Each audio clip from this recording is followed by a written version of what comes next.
Berikan kesempatan ya Allah untuk mengatur negeri ini, kami janjikan. Dan kutuklah kami termasuk diriku ini kalau kami mengkhianati komitmen ini. Kami ingin perbaiki bangsa ini, saudaraku semuanya. Yang kedua ini menurut saya sangat berisiko. Karena di situ Surya Paloh mohon dikutuk Allah Subhanahu wa taala apabila ia mengkhianati komitmen yang telah ia sampaikan. Komitmen yang pertama adalah ikhlas, yang kedua adalah kejujuran hati, kemudian yang ketiga adalah kerja keras.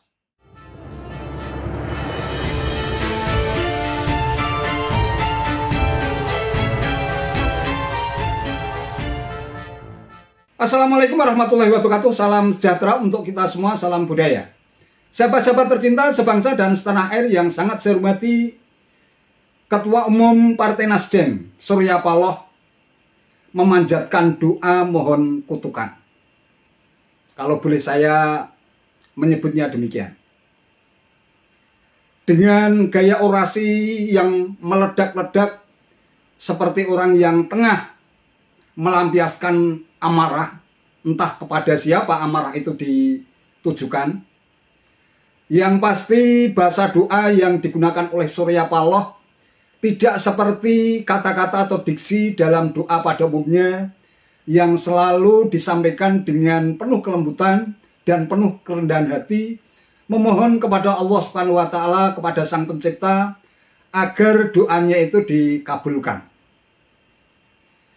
Surya Paloh dalam doanya itu, entah ini disampaikan dalam forum apa, tetapi video ini viral di berbagai platform media sosial setelah Sekjen Partai Nasdem Johnny G. Plate ini ditetapkan oleh Kejaksaan Agung sebagai tersangka dalam kasus dugaan korupsi BTS Polki Bakti Kominfo tahun 2020-2022 yang disebut-sebut merugikan negara senilai 8 triliun rupiah lebih.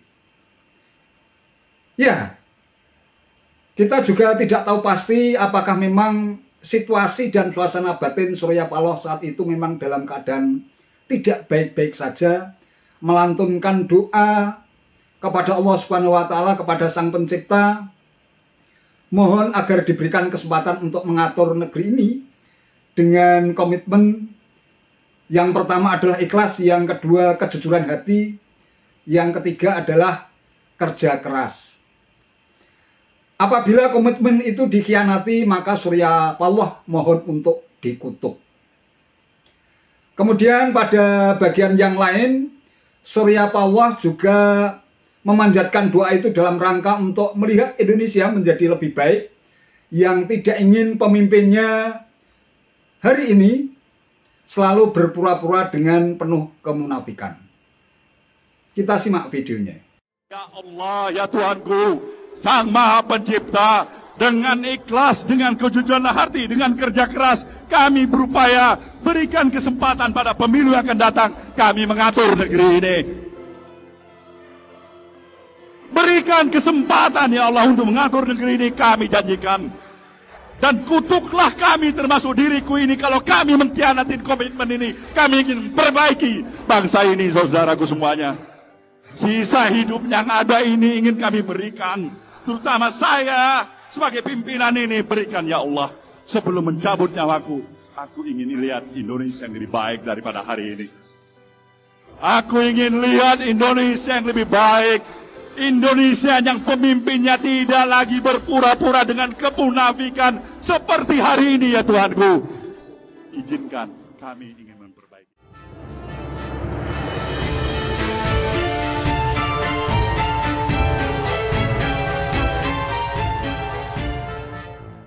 Sahabat-sahabat tercinta sebangsa dan setanah air yang sangat saya hormati, doa mohon kutukan yang dipanjatkan oleh Surya Paloh kepada Sang Maha Pencipta Allah Subhanahu wa taala ini menurut saya efeknya sangat mengerikan. Yang pertama mengenai soal ingin diberikan kesempatan untuk mengatur negeri ini. Pada saat memanjatkan doa itu mungkin Surya Paloh lupa bahwa konsep politik yang dianut di Indonesia ini menggunakan pembagian kekuasaan trias politika.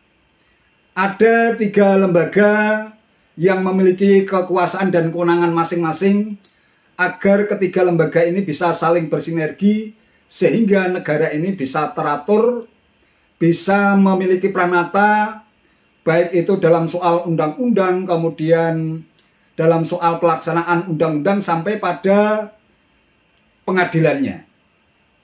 Yang pertama, yang memiliki wewenang untuk membuat undang-undang yang berkaitan dengan penyusunan legislasi itu adalah mulai dari MPR, kemudian DPR, ada juga DPD. Ketiga lembaga ini kemudian memberikan mandat kepada lembaga eksekutif, dalam hal ini adalah presiden, di mana presiden bisa mendelegasikan wewenangnya kepada para pembantunya, termasuk diantaranya adalah para menteri dan pejabat negara lainnya. Kemudian yang ketiga itu ada lembaga yudikatif yang berkaitan dengan kekuasaan kehakiman, termasuk di dalamnya adalah para penegak hukum. Kalau 3 hal ini akan dikuasai oleh satu orang, Surya Paloh, bagaimana negara ini bisa teratur dengan tertib sesuai dengan hukum tata negara yang berlaku. Bagaimanapun juga sebuah negara ini tidak mungkin bisa diatur oleh satu tangan. Kalau di negara-negara kerajaan bisa jadi. Negara republik yang menggunakan pembagian kekuasaan berdasarkan trias politika sangat tidak mungkin kekuasaan itu hanya dipegang oleh satu orang. Kalau Surya Paloh dalam doanya meminta untuk bisa mengatur negeri ini, bagaimana mungkin bisa itu dilakukan? Apakah menjadi the king maker dalam pemilihan calon presiden, sehingga bisa mendesain, bisa mengatur, semua orang harus tunduk pada apa yang disampaikan oleh Surya Paloh? Kita juga tidak tahu. Namun yang pasti permohonan agar diberikan kesempatan untuk mengatur negeri ini, saya kira terlalu rakus akan kekuasaan. Karena di negara yang menganut trias politika, saya kira sudah jelas dan tegas siapa yang berhak dan memiliki wewenang pada sektor-sektor tertentu. Bagian yang kedua ini menurut saya sangat berisiko.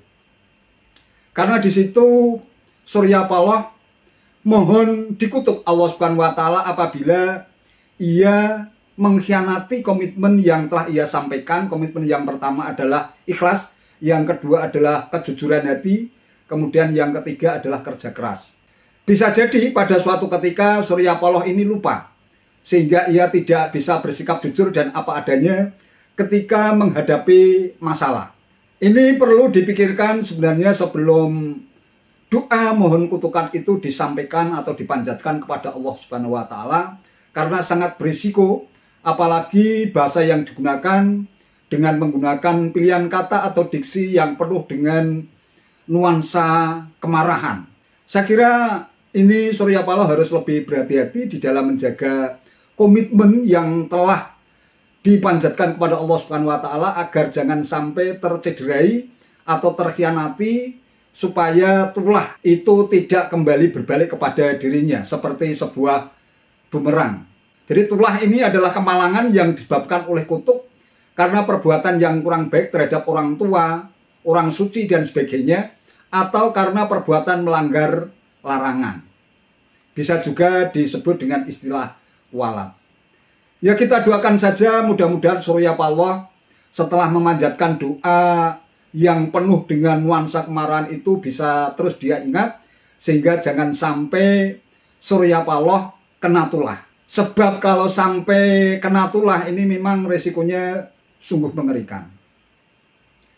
Kemudian pada bagian yang ketiga ini saya pikir ada pihak-pihak tertentu, meskipun di situ tidak disebutkan namanya, karena Surya Paloh menyebut-nyebut di situ pemimpin hari ini itu dianggap berpura-pura dengan penuh kemunafikan, saya pikir tidak lain dan tidak bukan adalah sosok Presiden Jokowi yang